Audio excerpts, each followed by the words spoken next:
बिस्मिल्लाहिर्रहमानिर्रहीम, अस्सलाम वालेकुम। लाश न्यूज़ के साथ मैं हूं उमर इफ्तिखार। उम्मीद करूंगा आप तमाम दोस्त अहबाब खैरियत से होंगे, मज़े में होंगे। आज मुख्तलिफ पहलू हैं, मुख्तलिफ बातें हैं। काजी फैज़ी साहब के हवाले से बात करूं तो बड़े सख्त रिमार्क्स दिए हैं, FIA को आज झटके दिए हैं और इसके साथ साथ अटॉर्नी जनरल जो है वो भी आज परेशान थे और IG पंजाब के हवाले से भी अच्छी खासी बातें हैं। उमर अयूब ने भी बड़ी प्रेस कॉन्फ्रेंस की है और खौफनाक इंकशाफात किए हैं।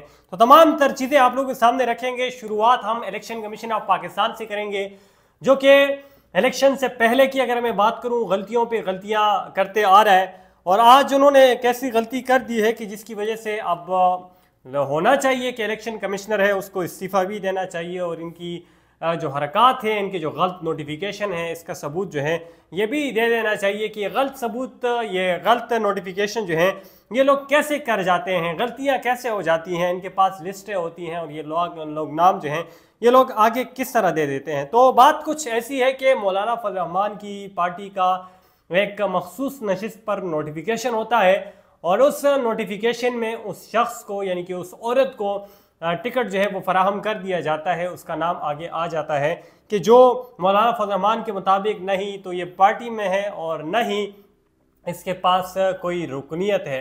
तो अब मौलाना फजल रहमान साहब भी परेशान हो गए कि हमारी पार्टी का टिकट और वो भी मखसूस नशिस्त ये किसको दे दी गई है, उस पर दरख्वास्त जो है वो भी दे दी है। और मौलाना फजल रहमान साहब जो हैं वो इस पर काफ़ी गुस्सा थे और वो कह रहे थे कि ये इलेक्शन कमीशन क्या कर रहा है, किस तरह के नोटिफिकेशन कर रहा है, छानबीन जो है ये नहीं हो रही और बगैर किसी छानबीन के ये किसी को भी नोटिफिकेशन जो है ये कर देते हैं। और ये जो बड़ी गलती हुई है, इससे पहले भी इस तरह के नोटिफिकेशन जो हैं वो हुए हैं और फिर इस्लामाबाद हाई कोर्ट में भी इस पर जज साहब ने जो है पूछा है कि आप लोग किस तरह की नोटिफिकेशन कर देते हैं कि पहले आप कर देते हैं, फिर आप कलअदम करार देते हैं, फिर आप कहते हैं कि गलती हो गई है। तो इलेक्शन कमीशन से इतनी बड़ी गलती कैसे हो जाती है, किस तरह वो इतनी बड़ी गलती कर जाते हैं कि वो बगैर जांच पड़ताल किया हुए उस शख्स को नोटिफिकेशन करवा देते हैं जो कि पार्टी में होता ही नहीं है। और मौलाना फजल रहमान साहब से इस मरतबा टक्कर लेना जो है वो बहुत ही ज़्यादा मुश्किल है।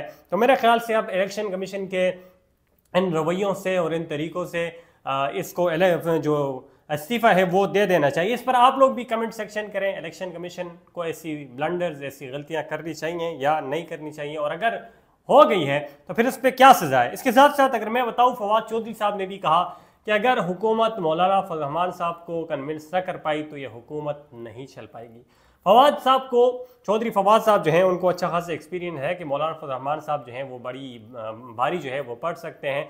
और इसके साथ साथ अगर मैं बात करूँ पाकिस्तान तहरीक इंसाफ के हुकूमत की गिराने के हवाले से, तो उसमें भी मौलाना फजल रहमान साहब का बड़ा अहम किरदार था। और अगर मौलाना फजल रहमान साहब को ये लोग कन्विंस कर पाते तो काफ़ी हद तक पाकिस्तान तहरीक इंसाफ की और इमरान खान की हुकूमत जो है ये बच पाती। आप लोग अब कमेंट सेक्शन में बताएं कि क्या मौलाना फजल रहमान साहब मान पाएंगे या नहीं मान पाएंगे। इसके साथ साथ मैंने आप लोगों से कहा कि आज FIA को करंट लगा है, आप यूँ समझे FIA को झटके दिए हैं काजी फैज़ी साहब ने और बड़े सख्त रिमार्क्स दिए हैं।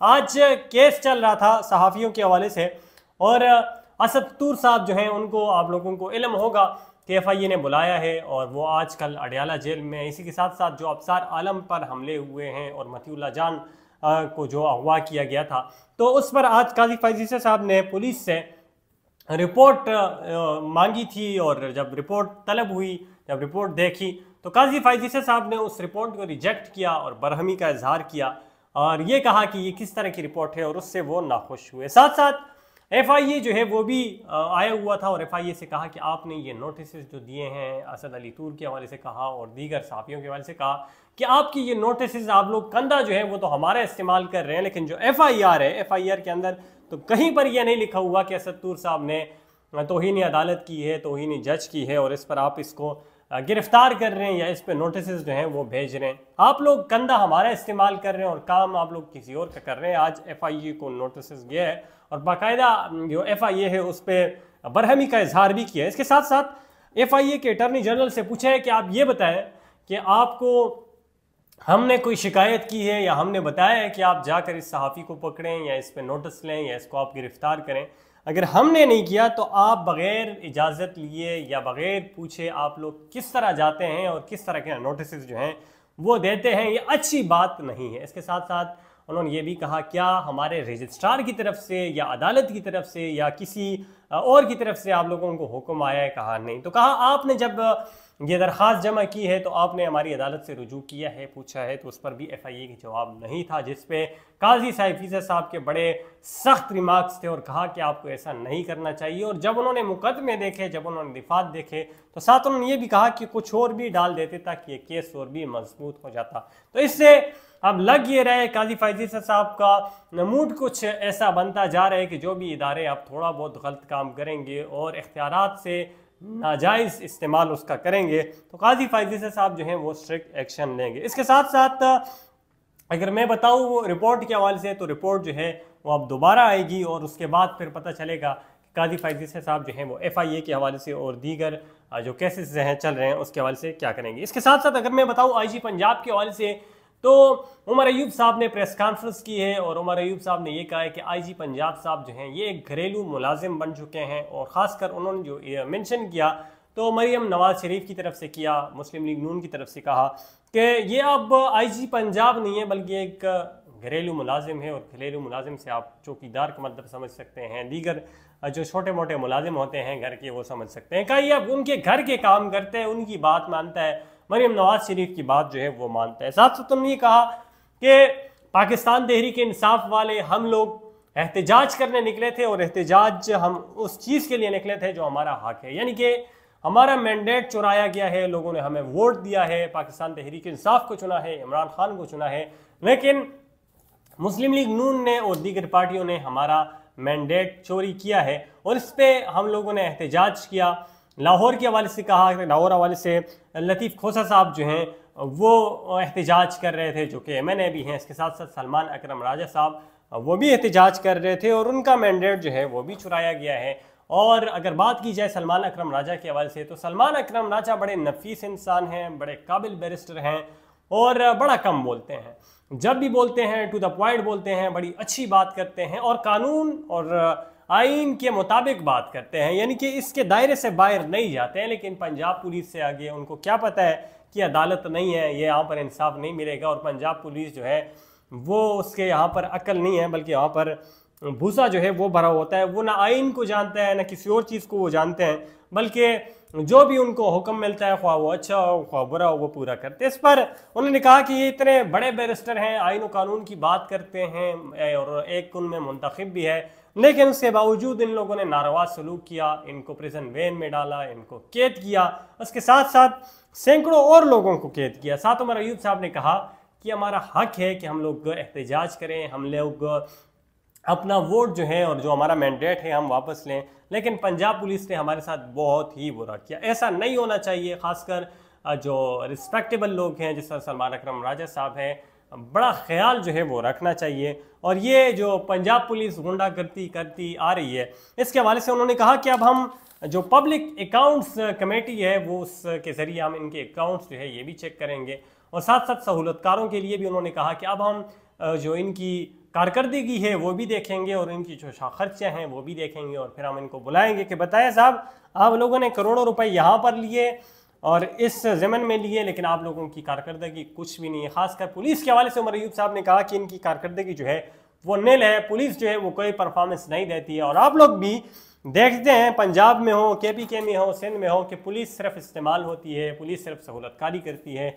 और जहाँ पर अगर क्राइम रेट की बात की जाए तो उमर अयूब साहब ने कहा कि क्राइम रेट भी काफ़ी बढ़ गया है और आवाम को कोई सहूलत मैसर नहीं है, आवाम जो है वो जलील ख्वार ही हो रही है। और निगरान हुकूमत के हवाले से भी उन्होंने एक सरप्राइज़ दे दिया है। निगरान हुकूमत के हवाले से उन्होंने कहा कि निगरान हुकूमत का भी देखेंगे कि निगरान हुकूमत को तो इसलिए लाया गया था कि ये आवाम को समझे, आवाम को थोड़ा बहुत रिलीफ दे, आवाम को जो वो ख़ासकर इलेक्शन के हवाले से कहा कि अच्छे तरीके से उन्होंने इलेक्शन करवाया, लेकिन निगरान हुकूमत भी फेल हो चुकी है और इनका ऑर्डर जो है वो भी होगा। तो देखते हैं कि पब्लिक अकाउंट्स कमेटी के ज़रिए अब ये सहूलतकारों को पकड़ पाते हैं या नहीं पकड़ पाते। अगर मैं इस्लामाबाद की बात करूँ तो इस्लामाबाद में शरफ अफजल मरवत साहब, शुएब शाहीन साहब, अली बुखारी साहब, जिन पर भी दहशतगर्दी के दफात और इसके साथ साथ कार्य सरकार में मदाखलत, और कार्य सरकार में मदाखलत का पर्चा तो यूँ कहें कि इस्लामाबाद पुलिस हो या लाहौर पुलिस हो तो सरेआम बांटती फिरती है, जिस तरह की बिल्कुल मुफ्त हो।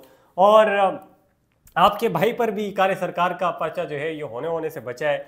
और मैं तो बच के आ गया था, लेकिन इस्लामाबाद पुलिस जो है इनके ये हाथ में रखा होता है, जेब में रखा होता है कि जो भी बस इनकी बात नहीं मानता है तो काले सरकार का पर्चा जो है ये लोग दे देते हैं। इसके लिए भी एक सिस्टम होना चाहिए ताकि पुलिस जो है अपने इख्तियारात से तजावुज़ न करे और इंसाफ जो है वो मिले, शहरी को भी मिले और इदारों को भी मिले। और अगर इदारे इस तरह काम करेंगे तो फिर इदारों को जो इंसाफ है, जो इज़्ज़त है, ये कभी भी नहीं मिल सकता। इसके साथ साथ अगर बताऊँ तो शरीफ अफजल मरवत साहब ने अपनी ज़मानत जो है वो कर ली है और अब शरीफ अफजल मरवत साहब जो हैं वो तो है भी वकील, बैरिस्टर हैं, उनको ये किस तरह पकड़ेंगे? उनके पास तो बाकायदा कानूनी कार्रवाइयाँ और ईच एंड एवरीथिंग मौजूद होती है।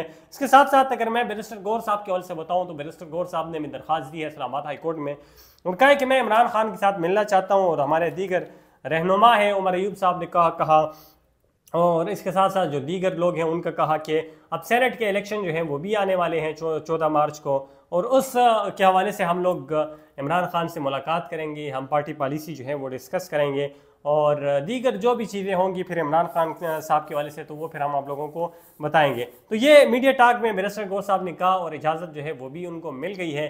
तो अब बहुत जल्द बैरिस्टर गौर साहब जो हैं वो इमरान खान के साथ मुलाकात करेंगे। इसके साथ साथ अगर मैं अब बात करूं अली अमीन गंडापुर साहब के हवाले से तो अली अमीन गंडापुर साहब जो है वो सरप्राइज पे सरप्राइज देते जा रहे हैं। पहले यकम सुबह से, यानी कि आप ये समझे कि जो आपका इंसाफ सेहत कार्ड है वो एक्टिव हो जाएगा, आप इलाज कर सकेंगे। फिर उस पर यह कहा कि रमज़ान में सहरी भी होगी हॉस्पिटल में, इसके साथ साथ अफ्तारी जो है वो भी होगी। और अब एक दूसरा ऐलान किया है और वो ऐलान ये है कि जो मस्जिद हैं या मदारिस वगैरह हैं, दीनी जो भी हैं, इबादत गाहें वगैरह हैं, वहाँ पर अब सोलर पैनल्स वगैरह जो हैं वो लगाए जाएंगे और जितनी भी बिल वगैरह बिजली के हैं या अब नहीं होंगे बल्कि उसकी जगह तमाम ईच एंड एवरीथिंग को अब सोलर जो है वो प्रोवाइड किए जाएंगे। मेरे ख्याल से बहुत अच्छा फैसला है और अप्रिशिएट जो है वो करना चाहिए। और अली अमीन गंडापुर साहब जो हैं ये बेहतरी दिखा रहे हैं खैबर पख्तूनख्वा में। आहिस्ता आहिस्ता अगर ये इसी तरह इसी एनर्जी के साथ लगे रहे तो ये